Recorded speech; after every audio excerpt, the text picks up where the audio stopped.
여러분 안녕하세요. 지난 설 연휴를 잘 보내셨는지 모르겠습니다. 오늘 드디어 예수님의 첫 번째 표적에 대해서 우리가 한번 알아보도록 하겠습니다. 예수님의 표적은 굉장히 중요한 의미를 담고 있습니다. 바로 예수님께서 직접 하나님의 아들이심을 증거하셨다는 그런 의미가 있지요. 오늘 말씀을 깊이 살펴보면서 우리가 마음에 새길 수 있는 것들을 새겨봤으면 좋겠습니다. 그럼 지금부터 성경 공부를 시작하도록 하겠습니다.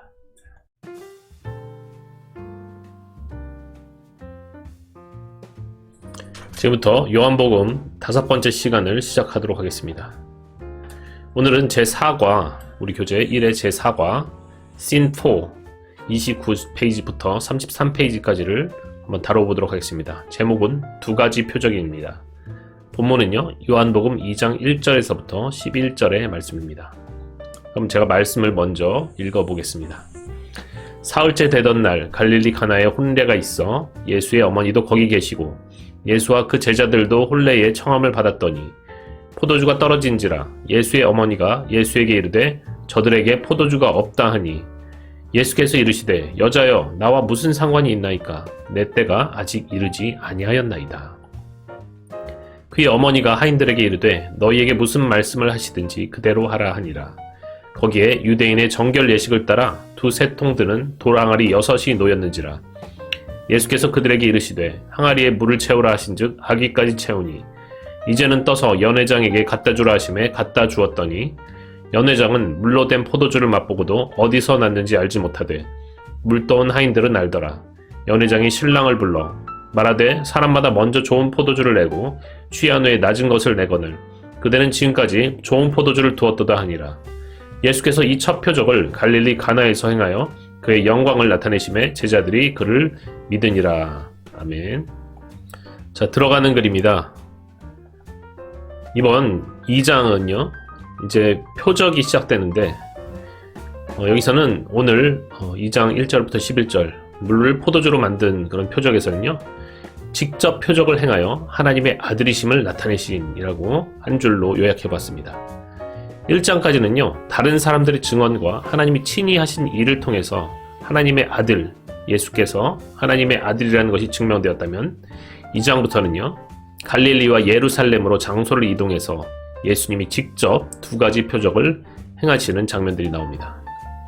일반 사람들에게 보이는 표적으로는요 물을 포도주로 만든 그런 기적이 있었고요, 제사장들에게 보이는 표적으로는 성전을 청결하게 하시는 그런 표적이 있었습니다. 먼저 본격적으로 말씀을 풀어보기 전에 갈릴리 가나가 어디 있는가 한번 살펴보도록 하겠습니다. 갈릴리 호수가 보이죠? 갈릴리 호수가 있는데 가운데 보면은 빨간 걸로 가나라고 되어 있습니다. 여기는 케파르카나, 영어로는 케파르카나라고 부르는 곳인데 이곳에 가나 혼인잔치 기념교회가 있어요. 근데 사실은 여기 말고도 키르벳 카나라는 곳이 또 있습니다. 그래서 학자들은요 고대에 이 가나가 있었던 장소로 케파르카나와 또한 키르벳 카나를 선호했는데 여기 키르벳 카나를 원래 지지해주는 증거가 더 많다고 이야기를 합니다. 위치상으로 보면요 지금 여기는 카파르카나라고도 하죠. 케파르케나라고 하는 곳에는 나사렛으로부터 지금 밑에 나사렛이 보이죠? 나사렛으로부터 북동쪽으로 한 5.6km 떨어진 곳이라고 해요. 그리고 이제 아까 말씀드렸던 키르벳 카나는요 나사렛 북쪽으로 약 15km 더 떨어진 이 지금 동그라미 쳐져 있는 케파르카나에서부터 한 10km를 더 올라가야지 그곳이 있다고 합니다. 이 가나 혼인 기념 교회는요 바로 이 케파르카나에 있는 그런 기념 교회입니다. 이 안에는 그 예수님 시대 당시 유물인 돌 항아리가 들어있어요.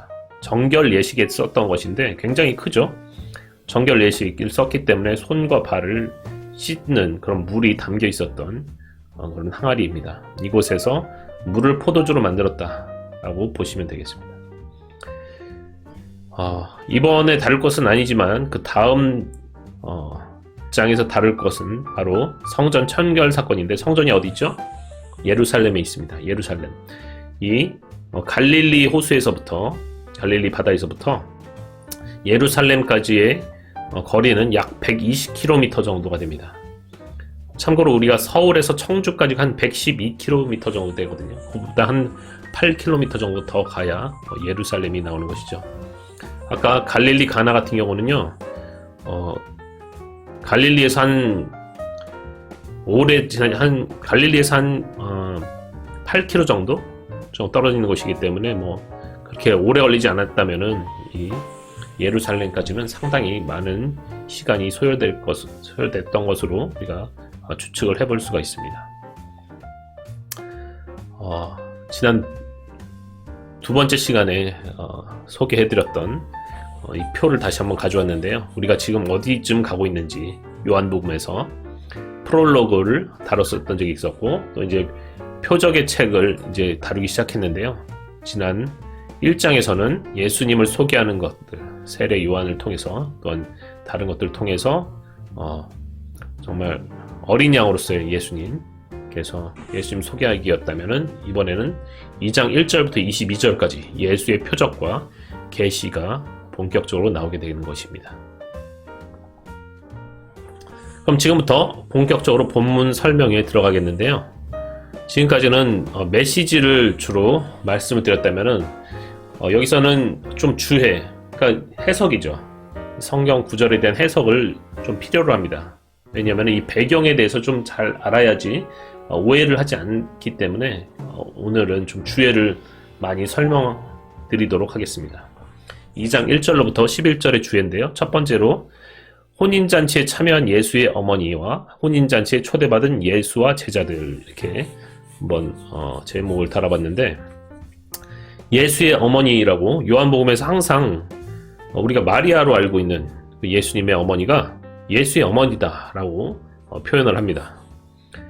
이것은요, 그녀가 존중받는 인물이라는 것과 예수의 사랑받는 제자처럼 익명으로 나오면서 모범 제자의 하나로 취급되고 있음을 보여주는 것이다.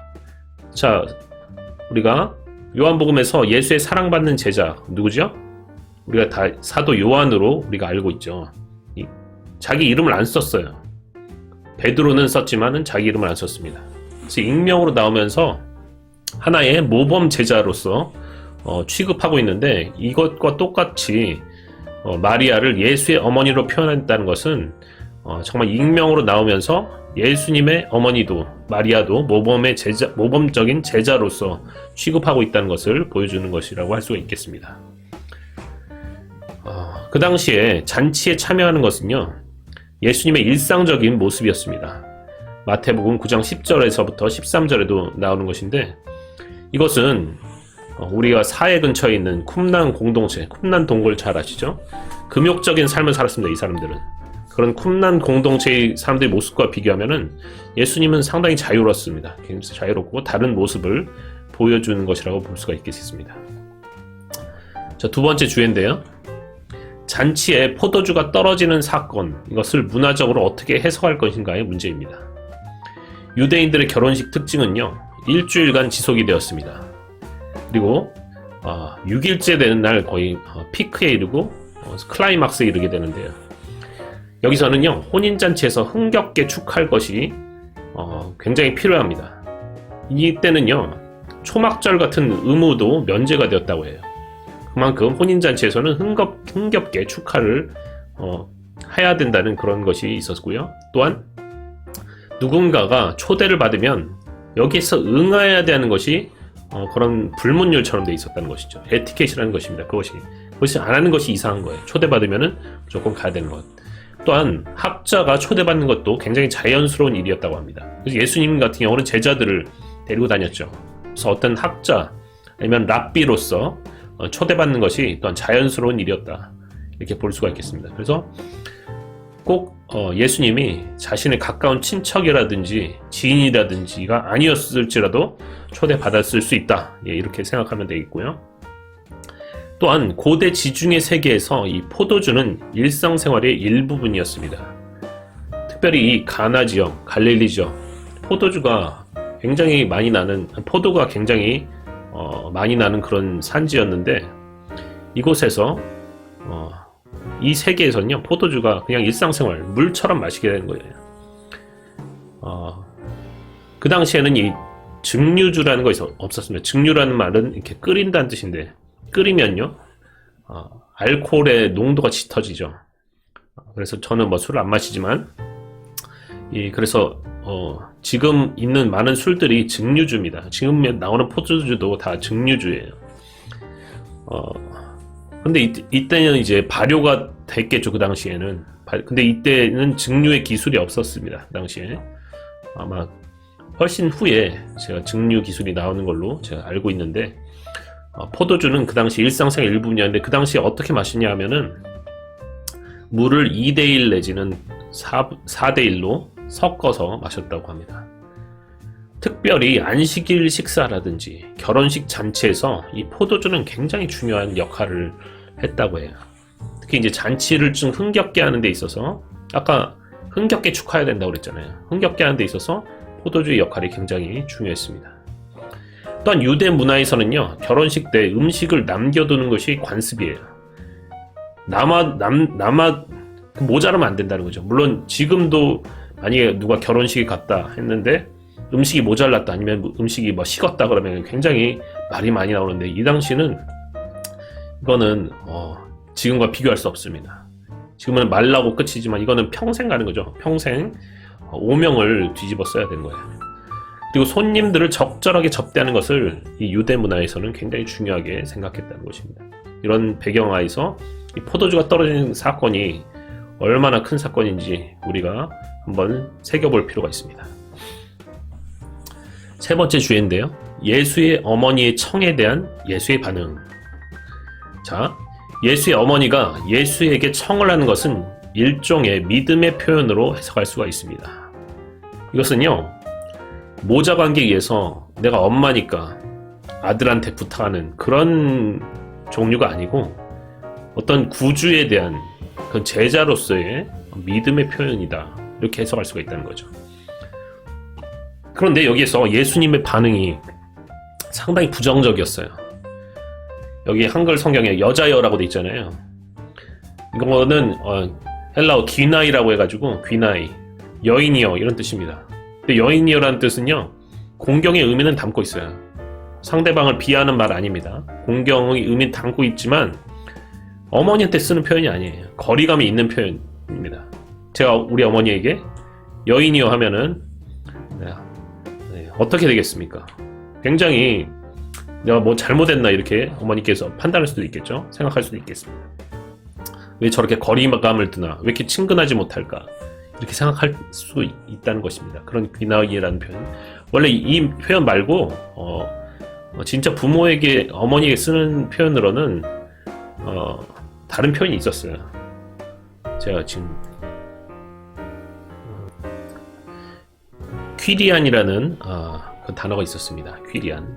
그건 어머니에게 쓰는 공경의 표현이에요. 가까운 공경하면서도 이제 친근하게 쓰는 표현이가 될 수 있는데, 이 귀나이라는 표현은 정말 거리감이 있고 가깝지 못한 그런, 약간 뭔가 차가운 그런 느낌이 있는 표현이라고 할 수 있습니다. 아직 내 때가 이르지 아니하였나이다. 예수님은 이렇게 얘기했어요. 여인이여, 나와 무슨 상관이 있나이까? 아직 내 때가 이르지 아니하였나이다. 이것은요, 예수 어머니의 청에 대한 완전한 거절이라기보다는요, 불평의 의미로 해석하는 정도가 바람직하다고 볼 수가 있겠습니다. 아직 내 때가 이르지 아니하였는데 왜 이것을 나한테 요청하십니까? 이 정도로 생각하면 된다는 것이죠. 왜 이런 말을 하셨을까요? 이 표적을 행하면은 바로 십자가의 길, 고난의 길, 순환의 길로 들어서는 것이기 때문입니다. 그렇기 때문에 아직 내 때가 이르지 아니하였나이다, 이렇게 말씀을 하고 계신다는 것입니다. 네 번째 주제로는요, 예수의 대답에 대한 예수 어머니의 반응. 자, 예수의 어머니는 예수의 말을 반박하거나 언짢아하지 않고 섭섭해하지 않고, 예수가 무슨 말을 하든지 그대로 시행하라, 이렇게 하인들에게 명을 합니다. 예수의 어머니는요, 아마도 내가 알지 못하지만 뜻밖의 방법으로 그녀의 부탁을 들어주리라는 확신을 가졌다고 볼 수가 있겠어요. 그리고 이 단점에도 불구하고, 여기 단점은요, 예수의 때를 오해했다는 거죠. 예수를 구주로 믿었지만 예수의 때를, 그러니까 예수의 때가 이제 순환의 때라는 것, 이런 것들을 잘 몰랐겠죠. 이런 것을 오해했다는 것, 이런 단점에도 불구하고 그 예수의 어머니는 궁극적으로 믿음의 모범 기능을 했다는 것입니다. 믿음은 그래서 표적의 결과일 뿐만 아니라 표적의 우선적인 요소, 선제적인 요소가 된다는 것입니다. 믿음을 가졌기 때문에 예수에게 청을 했고 예수께서 그것을 이루실 것을 알고 있었다는 것이죠. 네. 다섯 번째 주예로는 물을 포도주로 만든 기적에 대한 주예입니다. 예수는요, 부정적으로 답을 해놓고 곧 물을 포도주로 만들었어요. 그래서 좀 오해할 수가 있습니다. 예수의 때라는 것이, 예수의 내 때가 이르지 아니하였다 해놓는데 바로 포도주를 만들었잖아요. 그럼 어머니가 요구한 때랑 단 몇 분 차이만 났느냐, 뭐 잠시 동안의 차이만 났느냐, 그럼 때가 금방 오고 있었는데 조금 못 참고 예수의 어머니가 요구한 것이냐, 그런 것이 아니라 하나님이 정한 시간에 예수님 자신이 주도적으로 기적을 행하고 있음을 의미한다는 거예요. 그것은 기적을 행하는데 누군가의 부탁, 예수의 어머니의 부탁에 의해서 행한 것이 아니라 그 때가 돼서 정한 시간에 예수님이 스스로 주도적으로 기적을 행하고 있다라는 것을 의미하고 있다고 볼 수가 있겠습니다.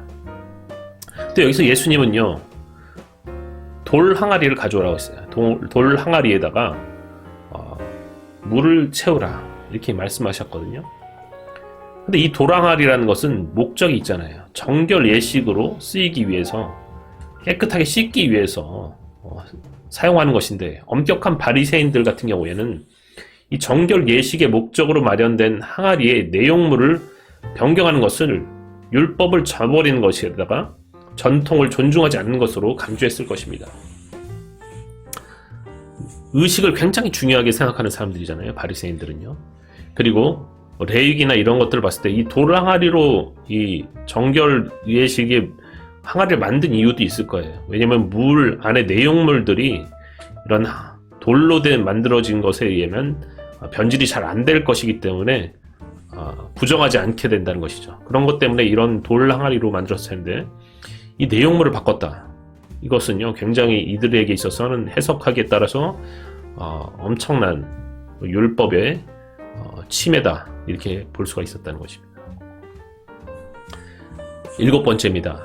표적을 아는 자와 모르는 자. 자, 물을 포도주로 만드는 것을 직접 경험한 사람들, 하인들이죠. 그리고 간접 경험한 사람들이 있었습니다. 연회장 같은 사람들이죠. 그리고 아예 사실을 모르는 사람들, 이런 기적이 일어난 것조차 모르는 사람들, 연회 안에 즐기고 있었던 사람들이었겠죠. 그런데요, 이 명령에 참여한다, 즉 순종한 사람들은 기적을 직접 경험하게 됩니다. 자, 그리고 또한 이것은 영적인 해석일 수가 있겠지만 아기까지 채우라는 예수님의 명령은요, 한량 없이 성령을 부어주시는 예수님의 능력을 드러낸다고 할 수가 있어요. 에스더 권이라는 그 멕시코 선교사님이 계시는데, 이분이 쓴 하나님의 선물, 방언에 숨겨진 비밀이라는 책에 보면요, 방언에 대해서 얘기할 때, 아니면 영적인 은사에 대해서 얘기할 때 이 말씀을 인용을 합니다. 아기까지 채우라, 아기 끝까지 채우라. 기도를 끝까지 해야 된다는 거예요. 기도를 정말 이 끝까지 채우는 그런 양도 굉장히 중요하다는 것입니다. 이따가 다시 한번 다룰 텐데, 정말 우리가 구하고 나서 안 주시네? 그리고 그냥 좌절하거나 아니면 실망하거나 이럴 필요가 없다는 거예요. 정말 주실 때까지 끝까지 끝까지 채우는 그런 끈질김이 좀 필요하다. 네, 이렇게 해석할 수가 있습니다. 여덟 번째입니다. 첫 번째 표적의 목적, 이 2장 11절에 나오는데요. 이 표적은요, 예수가 영광을 나타내는 것, 즉 그의 신성을 드러내는 것이고요. 그 표적은 사람들에게 예수에 대한 믿음을 불러일으키게 하기 위함이었습니다. 제자들은요, 이 표적에 믿음으로 반응했습니다. 제자들이 믿으니라 이 표적을 보고 예수님이 정말 하나님이시구나, 하나님의 아들이시구나, 메시아구나 믿었다는 것입니다. 이 반응이 굉장히 중요한 것입니다. 그러면 메시지를 한번 정리를 해보겠습니다. 먼저 예수는요, 물로 포도주를 만든 분이다. 자, 물을 포도주로 변화시키는 표적을 통해서 자신이 누구신지, 바로 하나님의 아들이신 것을 직접 제자들에게 보여주셨습니다. 두 번째로, 예수의 표적은 본 사람들의 반응을 요청합니다.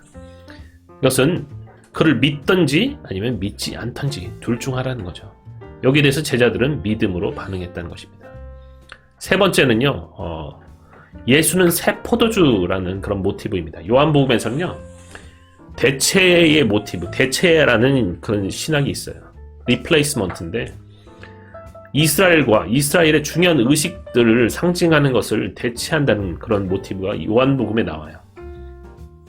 바로 예수님께서 메시아로서 새로운 질서를 가져오는데, 나는 새 성전이다라는 것들, 또는 새 이스라엘에 대한 것들, 이런 것과 마찬가지로 예수는 새로운 포도주가 되신다는 그런 대체의 모티브가 여기 담겨 있다고 볼 수가 있겠습니다.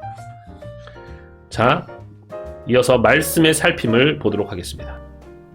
자, 첫 번째 문제, 예수님과 제자들은 혼인잔치 집에 어떻게 가게 되었습니까? 1절에서 2절 보면요, 사흘째 되던 날 갈릴리 가나에 혼례가 있어 예수의 어머니도 거기 계시고 예수와 그 제자들도 혼례의 청함을 받았더니, 자, 혼인잔치에 청함을 받았습니다.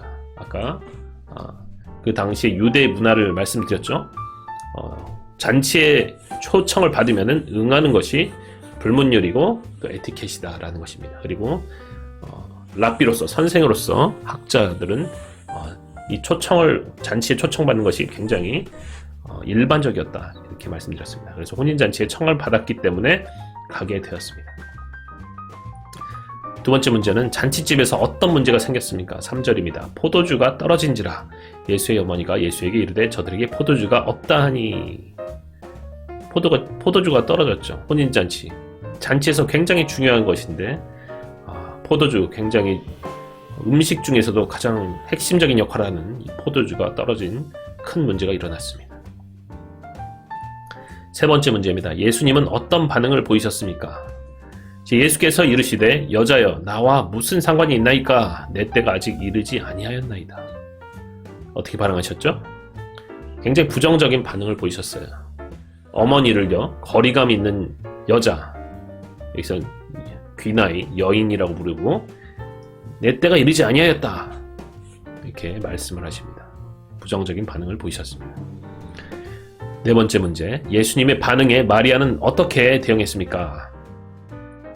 5절을 보니까요, 그의 어머니가 하인들에게 이르되 너희에게 무슨 말씀을 하시든지 그대로 하라 하니라. 자, 청을 들어주시리라는, 예수님께서 이 청을 들어주시리라는 신뢰와 믿음을 보여줬습니다. 그래서 믿음의 표본이 됐다는 것이죠. 하인들에게 무슨 말씀을 하시든지 그대로 하라, 이렇게 예수님의 어머니가 대응을 했습니다. 5번 문제입니다. 어려운 문제를 해결하기 위해서 예수님이 직접 취하신 행동은 무엇입니까? 6절과 7절을 보도록 하죠. 거기에 유대인의 정결 예식을 따라 두세 통들은 돌항아리 6이 놓였는지라. 예수께서 그들에게 이르시되 항아리에 물을 채우라 하신즉 아귀까지 채우니. 예수님이 직접 어떻게 행동하셨죠? 자, 유대인의 정결 예식을 위한 돌 항아리에 물을 가득 채우라고 명하셨습니다. 네, 물을 가득 채우라. 그래서 아귀까지 채우게 되었죠. 6번 문제입니다. 하인들은 예수님의 말에 어떻게 했습니까? 자, 예수께서 그들에게 이르시되 항아리에 물을 채우라 하신즉 아귀까지 채우니 이제는 떠서 연회장에게 갖다 주라 하심에 갖다 주었더니. 자, 이들은 순종을 했어요. 예수님 말씀에 순종해서 항아리 물을 가득 채우고, 그들도 얼마나 반신반의했겠습니까? 뭐 하시는 거야, 이렇게. 항아리 물을 채우라, 즉 물을 가득 채우고 갖다 주라 한 대로 떠서 연회장에 갖다 주었습니다. 그냥 그대로 순종한 거예요. 다음 문제입니다. 그랬더니 어떤 결과가 일어났습니까? 9절 10절. 연회장은 물로 된 포도주를 맛보고도 어디서 났는지 알지 못하되 물떠온 하인들은 알더라. 연회장이 신랑을 불러 말하되 사람마다 먼저 좋은 포도주를 내고 취한 후에 낮은 것을 내거늘 그대는 지금까지 좋은 포도주를 두었도다 하니라. 이렇게 얘기를 합니다. 자, 연회장은요 물로 된 포도주를 맛보고 어디서 났는지는 알지 못했어요. 자기가 직접 보지 못했기 때문에 직접 경험을 하지 못했습니다. 하지만 이것을 맛보고 나서 이게 좋은 품질의 포도주이구나. 그래서 신랑, 이때까지 좋은 것들을 남겨놓은 신랑을 칭찬하게 되었습니다. 11번 문제입니다. 이 표적을 통하여 나타난 하나님의 이름 무엇입니까? 11절에 보니까 예수께서 이 첫 표적을 갈릴리 가나에서 행하여 그의 영광을 나타내심에 제자들이 그를 믿으니라. 예수가 하나님의 아들 메시아임을, 즉 영광을 나타내셨고 제자들이 이를 믿은 것이 바로 이 표적을 통하여 하나님의 일을 나타낸 것입니다. 참고로 이 1절을 보면은 사흘 후에 이 일이 일어났다고 얘기하는데, 나다나엘을 만나고 나서 그 다음 구절로 이렇게 사흘 후에 이렇게 나오거든요. 나다나엘의 고향이 어디였습니까? 바로 가나였어요. 가나. 바로 나사렛 옆 동네 가나. 그래서 나사렛에서 무슨 선한 것이 나겠느냐 이렇게 얘기했던 그런 나다나엘의 고향으로 가서 예수님께서 이런 기적을 행하셨습니다. 이것도 뭔가 의미가 있을 듯합니다. 자, 오늘은 그동안 개인적으로 해결해보라고 말씀드렸던 것 중에서 이제 말씀의 깨달음에 대해서 이 중에서 한 문제만 한번 살펴보도록 하겠습니다. 말씀의 깨달음, 오늘은 2번 문제를 한번 보도록 할게요. 표적을 통해서 여러 가지 영적 교훈을 발견할 수 있습니다. 어려운 문제에 봉착했을 때 우리는 어떻게 해결해야 합니까? 몇 가지 해결 원칙을 말해보세요. 이렇게 얘기합니다. 자, 믿음으로 간구하라. 예수의 어머니 어떻게 될지는 몰라요. 어떤 방법으로 해결할지 몰라요. 하지만 반드시 해결할 것은 예수의 어머니가 예수님에 대해서 믿음으로 갖고 있었고 신뢰했던 것입니다. 그리고 자기가 간구한 것을 신뢰했어요. 그가 무엇을 말씀하시든지 그대로 하라. 이렇게 바로 예수의 어머니께서 하인들에게 말했죠. 신뢰했기 때문에, 믿었기 때문에 이런 일들이 일어날 수 있다는 것입니다. 두 번째로 한번 살펴볼 것은 항아리 아기까지 채우는 기도. 그래서 양도 중요하다라고 이렇게 얘기를 했는데, 제가 아까 멕시코 선교사님 에스도건 선교사님이 썼던 하나님의 선물 방언에 숨겨진 비밀, 이 내용들을 제가 아까 잠시 말씀드렸는데, 이분이 바로 이 가나안 혼인잔치 비유를 사용한 것은 이 방언과 다른 은사와의 관계에서 사용을 하셨습니다. 에스더건 선교사님은 이 방언과 다른 은사와의 관계가 물과 포도주의 관계로 설명할 수 있다 이렇게 말씀하셨어요. 그래서 방언으로 기도한다는 것은 하나님을 향한 절대적 순복의 행위다 라고 합니다. 왜냐하면 우리는 이성의 존재이기 때문에 하나님께 순복되지 않았다면 전혀 알아듣지 못하는 방언으로 오랫동안 기도할 수 없다는 것이에요. 자기가 알지도 못하는데 방언을 계속한다는 것은 하나님이 이 기도를 듣고 뭔가 행하실 거라는 것을 신뢰하고 있다는 거예요. 그래서 하나님을 향한 신뢰와 순종의 바탕 위에서 이 방언을 한다는 것입니다. 예수님 말씀에 하인들이 순종해서 물을 항아리에 아기까지 채웠을 때 비로소 포도주로 변했는데요. 방언으로 기도하는 것도 하인들이 항아리에 물을 채우는 순종과도 같은 것이라고 이야기를 하고 있습니다. 그래서 방언으로 기도할 때 비록 아무런 감동이 없을지라도 믿음으로 순종하며 기도의 분량을 채워나갈 때 물이 포도주로 변했던 것처럼 성령의 은사들과 기름 부음이 임한다라고 에스더건 선교사님께서 자신의 체험을 바탕으로 이렇게 이야기를 하고 있습니다. 이것은 굉장히 귀한 영적인 체험이라고 볼 수가 있겠고요. 우리가 특별히 다른 은사를 구한다 할 때 이 방언으로 기도하는 것이 왜 중요한가? 이런 데서 우리가 한번 포인트를 찾을 수가 있겠습니다. 또 한 가지는요, 말씀에 순종할 때 기적이 일어난다. 이것도 뭐 앞에 있는 항아리 아기까지 채우는 것과 뭐 같은 맥락일 수도 있지만, 꼭 이런 방언 말고라도 우리가 말씀에 순종할 때, 예수님의 말씀에 순종할 때 하인들이 순종했지 않습니까? 하인들이 순종했을 때 물이 포도주로 변하는 기적이 일어난다는 것입니다. 우리 삶 가운데서도 여러 가지 어려운 문제 봉착했을 때 말씀을 보고 말씀에 순종하는 훈련, 연습을 통해서 우리 삶의 기적을 체험해 보기를 바랍니다. 다음은 유호준 교수의 생명의 복음 두 번째 챕터 표적, 결혼식에 나타나는 예수님의 영광에 대해서 몇 가지 살펴보도록 하겠습니다.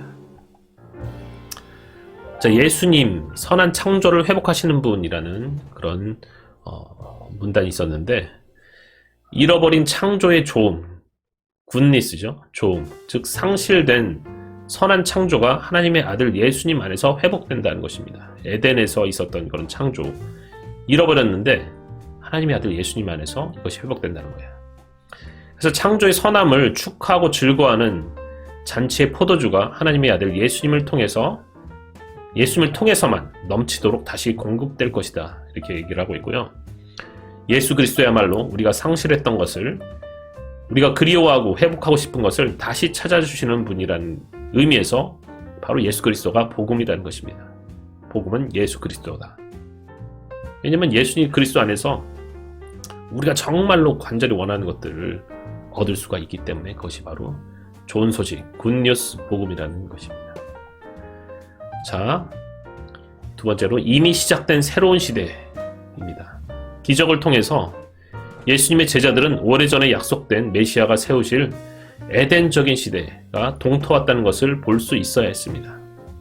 이 기적을 통해서 예수님이 진짜 메시아구나, 오랫동안 이 구약 성경에서 약속했던 그분이시구나, 그러면 이 메시아가 다스릴 시대가 왔구나, 이것을 알 수 있어야 됐어요. 그리고 예수님이 주신 참 좋은 포도주, 갑작스럽고 예기치 못한 선물은 징조, 사인이고 또한 약속이죠. 플래치의 표시였다. 이 말은 결국 회복과 갱신의 날, 예수님께서 다시 오셔서 철장으로 다스리시는 그날이 오고 있다는 것입니다. 자, 오늘 여기까지 했습니다. 기도하고 마치도록 하겠습니다. 하나님 아버지 감사합니다. 오늘 요한복음 2장에 물을 포도주로 만드는 그런 기적을 통해서 정말 예수님께서 직접 하나님의 아들이시며 메시아이며 우리 모두를 구원할 구주이심을 나타내신 것들을 우리가 살펴보았습니다. 하나님, 우리가 예수의 어머니와 같은 그 믿음으로 나아갈 수 있도록 도와주시고, 또한 하인들과 같이 예수님의 말씀에 순종함으로써 정말 이 땅 가운데서도 기적을 체험하며 다시 오실 예수 그리스도의 재림하시는 날, 그날을 고대하면서 살아갈 수 있도록 도와주시옵소서. 감사함의 예수님의 이름으로 기도합니다. 아멘. 여러분 어떠셨습니까? 오늘 사도 요한은 2장 11절에서 이 표적의 첫 번째 표적의 목적에 대해서 얘기를 하고 있습니다. 바로 제자들의 믿음. 제자들은 이것을 보고 믿었습니다.